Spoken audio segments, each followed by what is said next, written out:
সিলেটের বন্ধু বদরুদ্দিন জামিয়া ইসলামিয়া ফারিদাবাদ মাদ্রাসার শিক্ষার্থী। আসসালামু আলাইকুম ওয়া রাহমাতুল্লাহি ওয়া বারাকাতুহু। ওয়ালাইকুম আসসালাম ওয়া রাহমাতুল্লাহি ওয়া বারাকাতুহু। বন্ধু, তোমাকে প্রশ্ন করার জন্য আমি অনুরোধ করছি হাফিজ মাওলানা মুফতি খায়রুল ইসলাম হাফিজাহুল্লাহ। أعوذ بالله من الشيطان الرجيم. بسم الله الرحمن الرحيم. إنما ذلكم الشيطان يخوف أولياءه.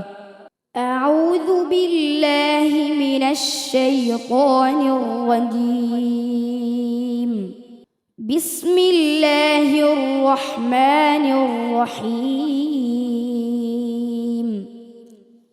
إنما ذلكم الشيطان يخوف أولياءه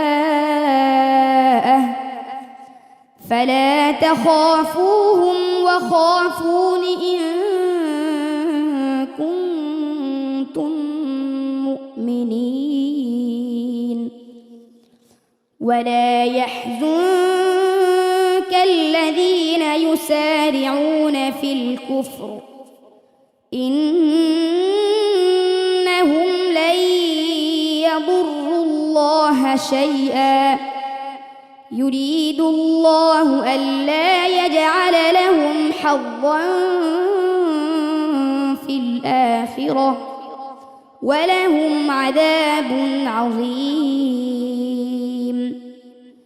إن الذين اشتروا الكفر بالإيمان لن يضروا الله شيئا ولهم عذاب أليم. ولا يحسبن الذين كفروا أنما نملي لهم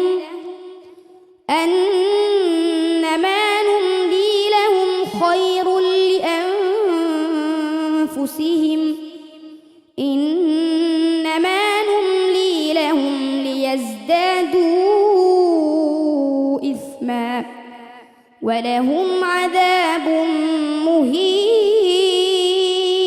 حسبك. صدق الله مولانا العظيم. আলহামদুলিল্লাহ। বন্ধু বদরুদ্দিন, খুব সুন্দর পড়েছো তুমি। তোমার জন্য দোয়া, আল্লাহ তাআলা তোমাকে বিশ্বময় হাফেজ হিসেবে কবুল করুন।